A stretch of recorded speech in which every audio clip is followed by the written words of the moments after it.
हाँ जी, तो रिजल्ट आए हो गए हैं 3-4 दिन। और क्या आपकी मई 2026 की कमबैक स्ट्रेटजी अभी तक प्रिपेयर्ड है या नहीं? तो अगर आपका नेगेटिव रिजल्ट आया है तो मैं आपको 5 ऐसे रीजन बताऊंगा जिसमें काफी सारे स्टूडेंट सेम ट्रैप में बार बार फंसते रहते हैं और फेल हो जाते हैं। तो मैं आज आपके लिए क्या लेकर आया हूं, पहले तो बताऊंगा 5 स्ट्रेटजी, फिर आपको ग्रुप 1 और ग्रुप 2 में अलग से किन बातों पर ध्यान रखना है इसके बारे में बताऊंगा। तो वीडियो अच्छी लगे तो वीडियो को लाइक कर देना और मुझे बताना आपका जो ग्रुप था वो कितने मार्क्स से रह गया, इंडिविजुअली कितने मार्क्स से रह गया या फिर एग्रीगेट में कितने मार्क्स से रह गया। तो उसकी सेपरेट वीडियो भी बनाऊंगा मैं, तो उसे आपको करना है कमेंट, और जितने कमेंट्स होंगे उसके हिसाब से आपको नेक्स्ट वीडियो मिलेगी। या फिर आप कमेंट कर सकते हैं कौन सा सब्जेक्ट आपको सबसे ज्यादा परेशान करता है, उसके फ्री क्लासेस एंड रिसोर्सेज मैं आपको अपने एप्लीकेशन पे अवेलेबल करा दूंगा। ऑलरेडी वैसे बहुत सारी चीजें फ्री क्लासेस अवेलेबल है, नीचे ऐप का लिंक होगा, जाकर डाउनलोड कर लीजिएगा। तो वन बाय वन चलता हूं। तो पहले अगर मैं ओवरऑल की बात करूं कि सर 5 ऐसे पॉइंट्स बता दो, तो पहले मैं आपको 5 ऐसे पॉइंट्स बताता हूं, उसके बाद आऊंगा कि वन बाय वन आप सब्जेक्ट्स पे कैसे ध्यान देंगे। तो जैसे आप देख सकते हैं ग्रुप 2 की जो कुछ टॉपिक्स है वो अलग है, जैसे आप देख सकते हैं ये ग्रुप 2 वाले हैं, और अगर मैं बात करूं ग्रुप 1 में पास होने के, उसकी कुछ बातें अलग हैं।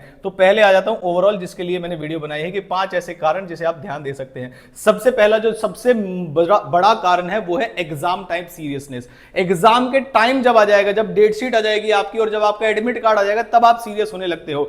एक ही दिन में 4-4 टीचर्स की 4-4 टॉपिक देखते रहते हो, तो भाई वहां पर हो जाता है मामला पजल। अगर अभी चल रहा है मार्च और आज है 12 या 13 मार्च, तो आपको भाई आज से ही 12 मार्च है तो आपको आज से ही सीरियसनेस दिखानी है मई के लिए। ऐसा नहीं अप्रैल मंथ में आप सीरियसनेस दिखाओ फिर उसके बाद सोचो यार मेरा तो रिजल्ट नहीं आया, मैंने तो बहुत मेहनत की थी। मेहनत कंटिन्यूअसली होनी चाहिए, तो ये एक बहुत बड़ा कारण है, इसमें बहुत ज्यादा टाइम वेस्ट नहीं करूंगा भाई, आज से मेहनत कर लेना। दूसरा है सिलेक्टिव स्टडी। सिलेक्टिव स्टडी हमें मजबूरी में करनी पड़ती है क्योंकि हम लास्ट मिनट में पढ़ाई शुरू करते हैं, लास्ट मंथ में पढ़ाई शुरू करते हैं। व्हाई नॉट कि अब आपने जो पिछले अटेम्प्ट में चैप्टर्स छोड़े थे, मान लीजिए पीजीबीपी आपने छोड़ा था, मान लीजिए कैपिटल गेन आपने छोड़ा था, मान लीजिए एडवांस अकाउंट्स में आपने बहुत सारे एएस छोड़ दिए थे, तो मेरे बच्चे अब वो समय है एक एक चीज को दोबारा से डिटेल में पढ़ने का। और YouTube एक ऐसा प्लेटफॉर्म है जिसमें आपको सभी टीचर्स के सारी classes already free of cost मिल ही जाती है। तो बस टॉपिक लिखिए और लिख दीजिए सीए एंटर, तो आपको ऑलरेडी वहां पर बहुत सारी वीडियोस मिल जाएंगी। तो मेरी रिक्वेस्ट है सिलेक्टिव स्टडी को इस बार साइड करके आप 100% कवरेज में जाइएगा, क्योंकि जब आप सिलेक्टिव स्टडी करते हैं तो कॉम्बिनेशन में आपके क्वेश्चंस खराब होने के चांसेस होते हैं कि ए आता है और बी नहीं आता, वहां पर प्रॉब्लम आती है। तीसरा आता है not enough exam type test. आप पढ़ाई तो करके चले जाते हो लेकिन जो प्रैक्टिस चाहिए थी 3 घंटे की वो नहीं हुई। फॉर एग्जांपल क्रिकेट के अंदर सभी को क्रिकेट खेलना आता है, बैट्समैन को बैटिंग करनी आती है, बॉलर्स को बॉलिंग करनी आती है, लेकिन फिर भी जब भी कोई टी20 सीरीज होती है तो उसकी प्रैक्टिस अलग होती है, कोई टेस्ट मैच होता है तो उसकी प्रैक्टिस अलग होती है, भले ही सेम बॉलर क्यों ना हो। आई होप आप इस बात को समझ गए होंगे। तो 3 घंटे की जो आपको प्रैक्टिस करनी है लिखने की एग्जाम की, इतने सारे मॉक टेस्ट पेपर्स अवेलेबल है विद सॉल्यूशन, तो आपको किसी भी टीचर की टेस्ट सीरीज में भी जाने की जरूरत नहीं है, खुद से भी इवैल्यूएट कर सकते हो आप कि आपको किसी की टेस्ट सीरीज बाय करने की जरूरत है। इतने सारे मॉक टेस्ट हैं आपके पास, बस उठाइए किसी को सॉल्व करना शुरू कर दिए, खुद से चेक कर लो यार, सिंपल सी बात है।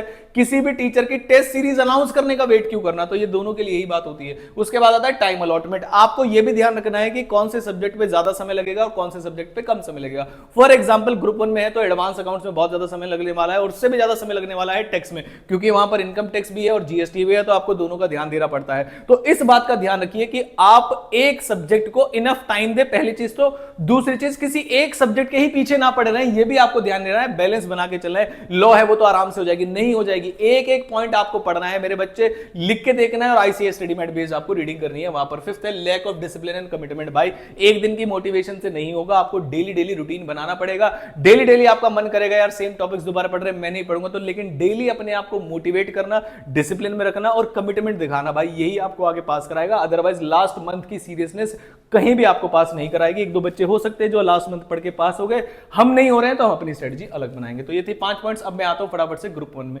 अगर आप ग्रुप 1 में बार बार रह रहे हो तो उसका मेजर कारण क्या हो सकते हैं? अगर आप टेक्स्ट में फेल हो रहे हो बार बार तो उसके 2 मेजर कारण हो सकते हैं। पहली चीज पीजीबीपी, जो बच्चे सिलेक्टिव स्टडी करके जाते हैं, तो जब आपने सिलेक्टिव स्टडी अगर की होती, पास हो गए होते तो फिर तो कोई बात ही नहीं थी, लेकिन अगर आप पास नहीं हुए तो अब आप पीजीबीपी लेक्चर नंबर 1 से जितने भी लेक्चर्स हैं आपको यूट्यूब पे जिस भी टीचर के देखने अवेलेबल है, सारे देखिए, सारे प्रैक्टिस कीजिए, यानी कि पीजीबी को छोड़ के नहीं जाना। पहला कंपलसरी क्वेश्चन आता है। दूसरा टीडीएस टीसीएस, ये हम हल्के में लेते हैं, लेकिन भाई पीजीबीपी और टीडीएस टीसीएस मिला के मेरे हिसाब से 20-22 प्लस मार्क्स का पेपर आपका आता है, तो मेरी आपसे रिक्वेस्ट है कोई बच्चा छोड़ के ना जाए उसको। आगे आते हैं लॉ में। लॉ में क्यों फेल होते हैं सर? लॉ में हम करते हैं रट्टाफिकेशन। रट्टाफिकेशन का मतलब क्या है?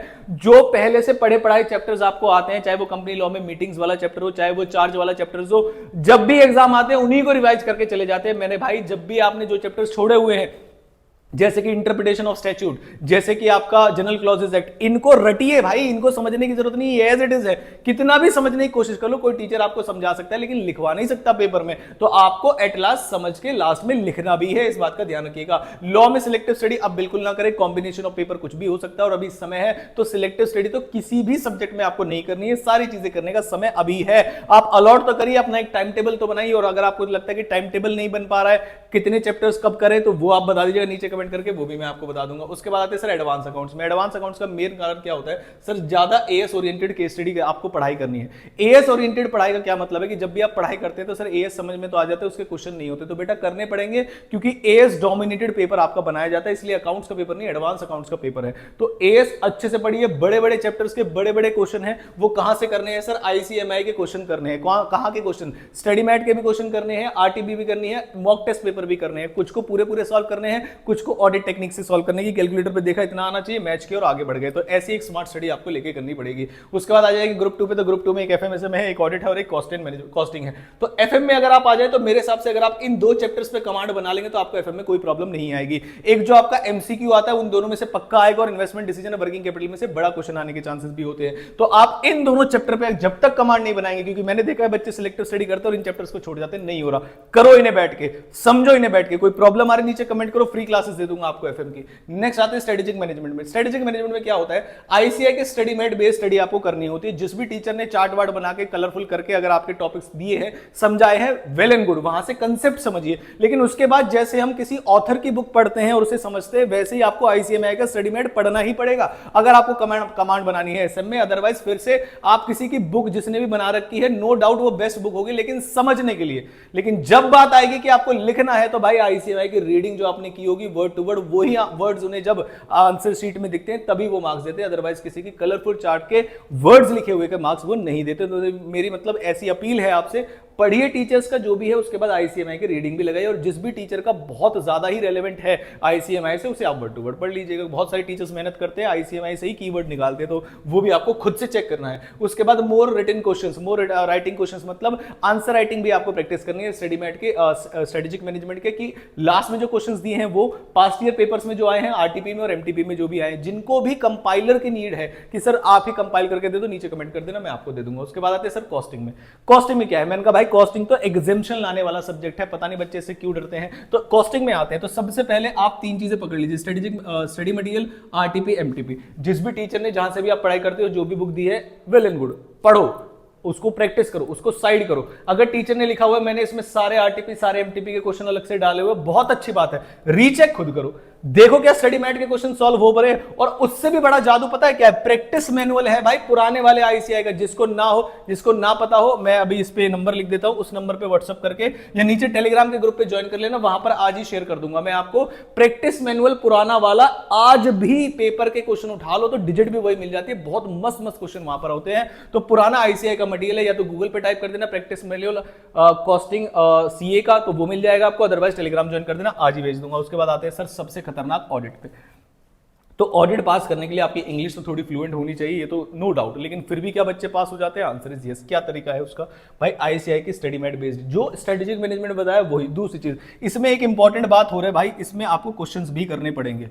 मतलब इसके क्वेश्चंस कैसे करेंगे जरा ध्यान से सुनिएगा, कैसे करने हैं क्वेश्चन। तो जब आप आईसीआई स्टडी मैट में जाएंगे तो आप पीछे जब जाएंगे, पीछे का मतलब कहां है सर, जब उसके बुक के लास्ट में जाएंगे, तो जो बुक के लास्ट वाले जो क्वेश्चंस है आपके, जो बुक के लास्ट में है वो वाले क्वेश्चन आपको करने हैं। और किसी भी टीचर की बुक पकड़ लीजिए जिसने आरटीपी एमटीपी के क्वेश्चन लगा रखे हो, बस आप मान के चलिएगा क्वेश्चन भी सेम आते हैं। एमसीक्यू आप बोल सकते हैं, एमसीक्यू की केस स्टडी अलग से बनाएंगे, लेकिन बाकी सारे क्वेश्चन सेम आते हैं। तो ये कुछ रीजन है आपके ग्रुप 2 के। ओवरऑल 5 चीजें मैंने बता दी और ग्रुप 1 की मैंने आपको बता दी। और किसी भी टॉपिक पे टैक्स रिजीम का एक पॉइंट मैं शायद लास्ट में बताना भूल गया, ओल्ड और न्यू वाला, जो ग्रुप 1 वाले बच्चे हैं उनके लिए आ जाओ, ग्रुप 1 वाले ये वाला टैक्स रिजीम वाली चीज। टैक्स रिजीम का मतलब ओल्ड वर्सेस न्यू, 115 बीएसी क्या है, ऑप्टेड आउट का क्या मतलब है, नॉट ऑप्टेड आउट का क्या मतलब है, ये बहुत सारे वर्ड्स हैं जिसमें बच्चे कंफ्यूज हो जाते हैं और भूल जाते हैं कि क्वेश्चन कैसे करना है। तो ओल्ड वर्सेस न्यू की ऑलरेडी एक वीडियो मैंने बना के डाली हुई है, आप जाके यूट्यूब पे देख सकते हैं या आज ही टेलीग्राम पे रीशेयर कर दूंगा कि ओल्ड वर्सेस न्यू में एक्चुअली में प्रॉब्लम क्या है और जो भी चेंजेस आए हैं क्या वो हमारे मे पे एप्लीकेबल होंगे। आंसर इज नो, मे पे एप्लीकेबल नहीं होंगे। तो सिंपली आपको जैसे पहले पढ़ाई कर रखी थी वैसे ही पढ़ाई करनी है। अभी डायरेक्ट टेक्स्ट कोड वगैरह आपके एग्जाम में एप्लीकेबल नहीं है। आई होप वीडियो आपको अच्छी लगी होगी। ऐसी और कोई वीडियो चाहिए तो नीचे कमेंट कर देना, आपको मिल जाएगी। Thank you so much.